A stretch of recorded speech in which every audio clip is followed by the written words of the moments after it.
함께 보실 하나님 말씀은 구약성경 시편 52편입니다. 오늘 5월 18일 시편 52편부터 54편까지 읽는 날인데 시간 관계상 시편 52편만 함께 살펴보도록 하겠습니다. 구약성경 시편 52편 1절부터 마지막 9절까지 말씀, 구약성경 840쪽 전후를 보시면 되겠습니다. 1절부터 9절까지 함께 봉독합니다. 포악한 자여, 내가 어찌하여 악한 계획을 스스로 자랑하는가? 하나님의 인자하심은 항상 있도다. 내 혀가 심한 악을 꾀하여 날카로운 삭도같이 간사를 행하는도다. 내가 선보다 악을 사랑하며 의를 말함보다 거짓을 사랑하는도다. 간사한 혀여, 너는 남을 해치는 모든 말을 좋아하는도다. 그런즉 하나님이 영원히 너를 멸하시며 너를 붙잡아 네 장막에서 뽑아내며 살아있는 땅에서 네 뿌리를 빼시리로다. 의인이 보고 두려워하며 또 그를 비웃어 말하기를 이 사람은 하나님을 자기 힘으로 삼지 아니하고 오직 자기 재물의 풍부함을 의지하며 자기의 악으로 스스로 든든하게 하던 자라 하리로다. 그러나 나는 하나님의 집에 있는 푸른 감람나무 같으며 하나님의 인자하심을 영원히 의지하리로다. 주께서 이를 행하셨으므로 내가 영원히 주께 감사하고 주의 이름이 선하심으로 주의 성도 앞에서 내가 주의 이름을 사모하리이다. 아멘. 네, 감사합니다. 오늘 아침 함께 살펴볼 말씀은 시편 52편입니다. 시편 52편의 표제를 보면 길게 이렇게 설명되어 있는데, 다윗의 맞쓰기라는 것은 계속해서 말씀드렸다시피 교훈적인 시다라는 것이고요. 다윗이 쓴 교훈적인 시로 이해하시면 될 것이고, 그리고 인도자를 따라 부르는 노래에 되어 있고, 그리고 그 뒤에서 상황을 아주 자세하게 설명하는데 이렇게 되어 있습니다. 에돔인인 도액이 사울에게 이르러 다윗이 아히멜렉의 집에 왔다고 그에게 말하던 때에 라고 되어 있습니다. 이게 어떤 때인가 좀 보충 설명을 드리자면, 사무엘상 21장과 22장에 잘 나와 있는데, 사울이 자신보다 인기가 더 많아진 그 다윗을 죽이려 했던 것입니다. 사울 왕이 다윗을 죽이려 하자 이 다윗은 계속적으로 사울 왕을 피해 도망 다니게 됩니다. 그런데 다윗이 피해 다니다가 어디에 이르는가, 제사장 아히멜렉이라는 제사장에게 피하게 됩니다. 그때 다윗은 계속 도망 다니는 처지였기 때문에 먹을 것도 없었습니다. 그래서 다윗은 아히멜렉 제사장에게 이런 말을 합니다. 우리에게 먹을 것을 달라. 그런데 이 아히멜렉 제사장은 그 먹을 것이 성전에서 물려나온 성막에서 물려나온 진설병밖에 없었습니다. 그래서 그 진설병을 다윗에게 주었고, 또 다윗이 나에게 무기를 달라 이렇게 요청할 때 제사장이 무기가 없었습니다. 그런데 그때 마침 다윗이 골리앗과 전쟁에서 승리할 때 골리앗에서 빼앗은 그런 칼이 있었던 것입니다. 그래서 골리앗의 칼을 아히멜렉 제사장이 다윗에게 준 적이 있었습니다. 그런데 이 모든 사실을 누가 보았는가? 에돔 사람인 도액이라는 그런 사람이 보았던 것입니다.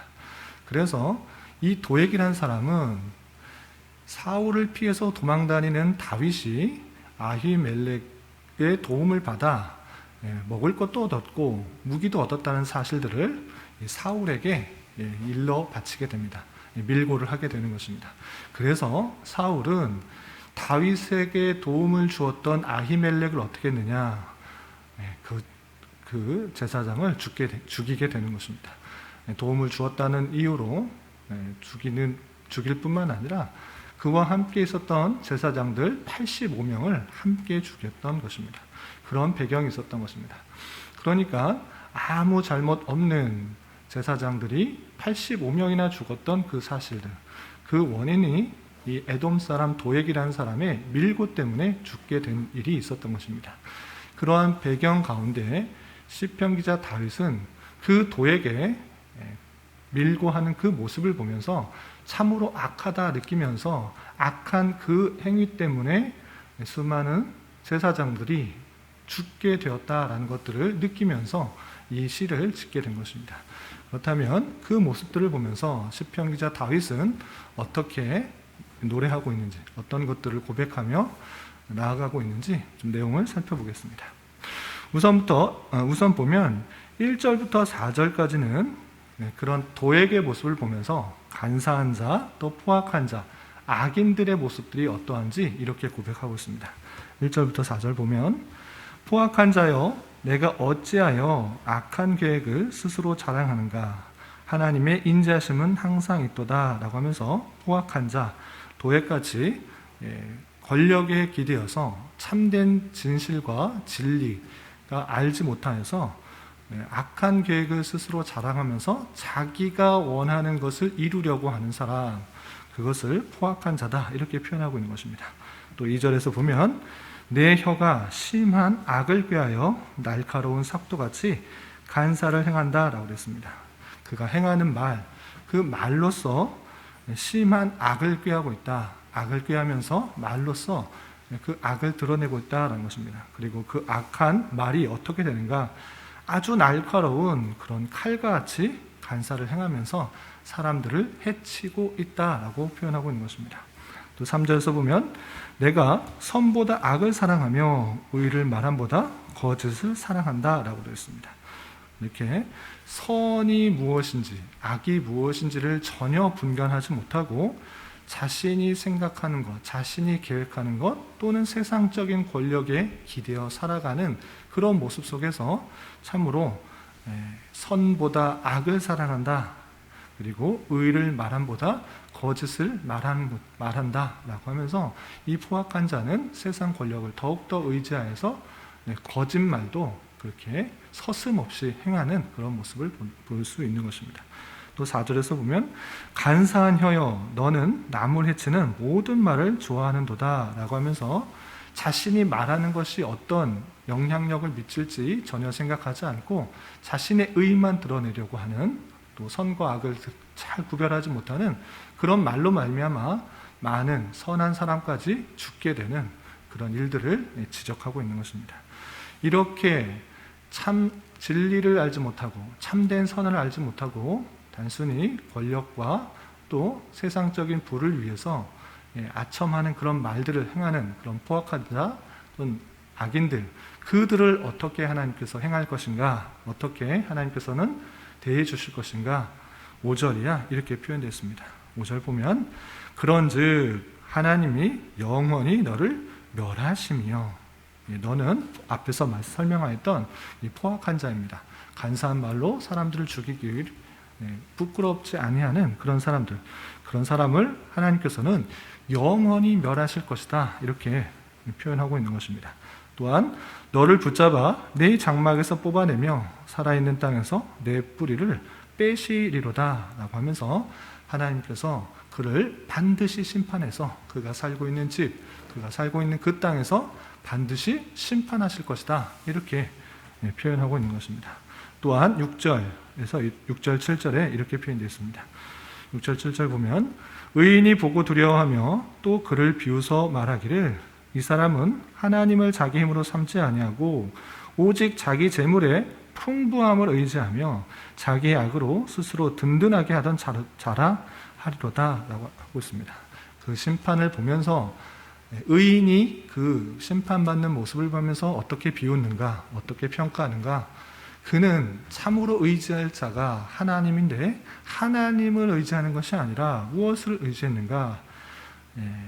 오직 자기 재물의 풍부함을 의지하였다.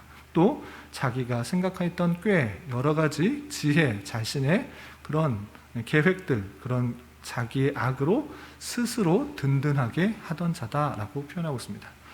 그렇게 자신의 힘만을 믿고 자신의 재물만을 믿고 자신의 계획만을 믿고 또는 자신의 발달된 그런 입의 혀의 놀림을 믿으면서 그렇게 하나님을 의지하지 않고 있다가 심판을 받게 됐다라고 의인들이 비웃는다 이렇게 되는 것입니다. 이렇게 하나님을 의지하는 것이 아니라 자기의 재물과 또 세상적인 것을 의지할 때, 자신만을 의지할 때 하나님께서 반드시 심판할 것을 이렇게 표현한 이후에 시편 기자 다윗은 나는 어떠한 삶을 살 것인가? 8절 9절에 이렇게 표현하고 있습니다. 8절 보면 그러나 악인들은 심판을 당할 것이고 또한 자신들을 의지하고 자신의 재물을 의지하지만 나는 하나님의 집에 있는 푸른 감람나무 같음이며 하나님의 인자하심을 영원히 의지하리로다 라고 되어 있습니다. 그래서 하나님의 집에 있는 푸른 감람나무가 어떤 뜻인가? 그래서 하나님의 집에 있는 푸른 감람나무 할 때 우선 감람나무는 쉽게 말하면 올리브 나무를 뜻합니다. 올리브 나무는 황량하고 척박한 사막에서도 이 나무가 잘 자라고 올리브 열매를 풍성히 맺는 것을 보게 됩니다. 그렇게 세상이, 주변 환경이 어렵고 힘들지라도 이 감람나무, 올리브 나무는 이 올리브 열매를 잘 맺는 그런 특성이 있는 것입니다.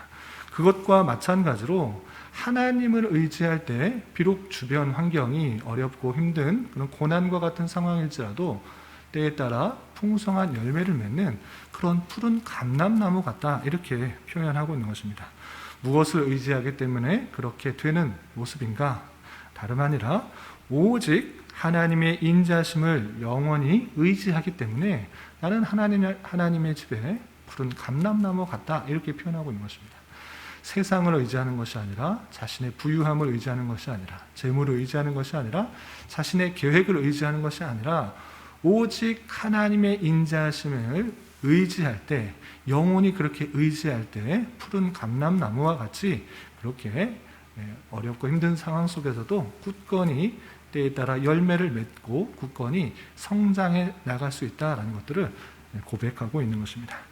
그래서 9절에서 보면 주께서 이를 행하셨으므로 내가 영원히 주께 감사하고 주의 이름이 선하심으로 주의 성도 앞에서 내가 주의 이름을 사모하리이다 라고 하면서 실제 그렇게 악인들에 대해서 포악한 자들에 대해서 심판하셨을 뿐만 아니라 나에게도 하나님께서 어려운 환경 속에서도 때에 따라 열매를 맺고 굳건히 세워져 나가는 그 일들을 행하셨으므로 내가 주님께만 영원히 감사 찬송 올리고 또 성도들 앞에서 모든 사람들 앞에서 주의 이름을 사모하겠다, 주의 이름을 더욱더 높이겠다 고백하며 이 시는 마쳐지게 됩니다.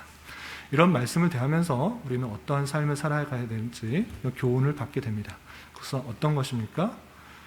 자신의 생각 또는 자신의 재물, 자신의 번영함을 의지하고 살아가느냐 아니면 하나님을 의지하며 하나님의 인자심을 의지하며 살아가는가인 것입니다.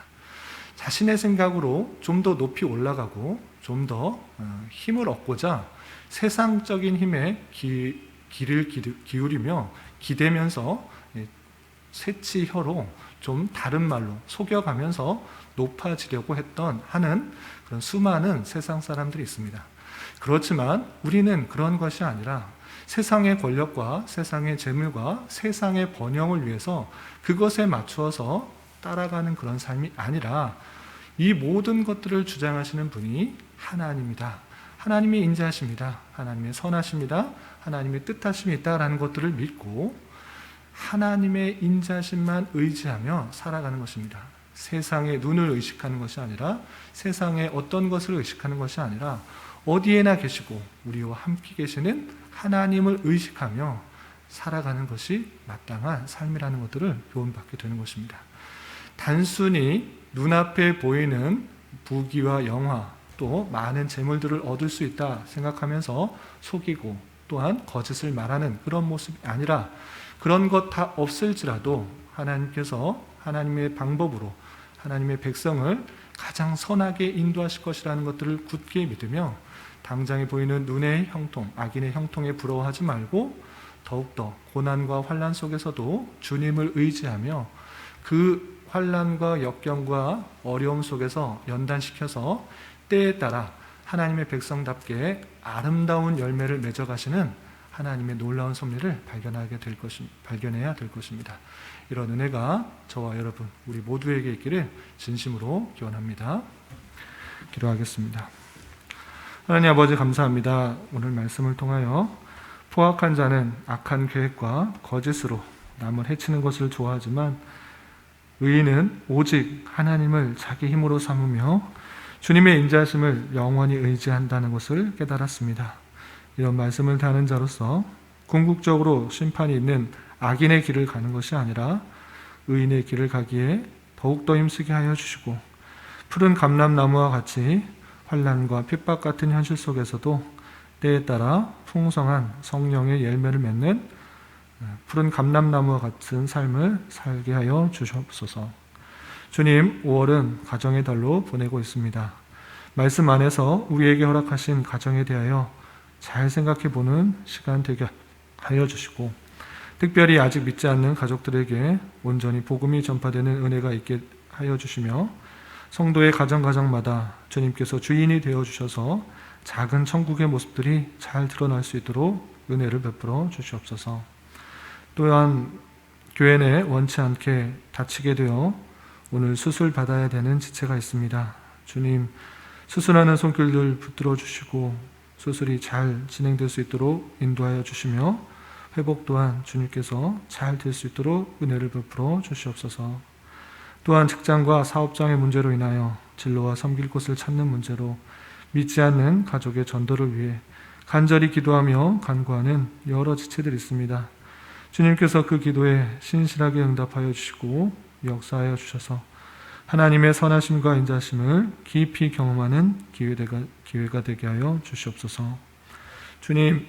주님께서 또 여러 심령들 저희 교회에서 함께 섬길 수 있도록 허락하여 주셨사오니 코로나로 인하여 많이 어렵고 힘든 가운데서도 주님 지혜 주셔서 교회를 통하여 예배와 양육과 교제와 선교가 잘 이루어져서 주님께서 원하시는 모습으로 날로 성장할 수 있도록 은혜를 베풀어 주시옵고 예비된 영혼들과 함께 주님의 뜻을 온전히 이루어 드리기에 힘쓰는 교회로 주님께서 세워 주시옵소서.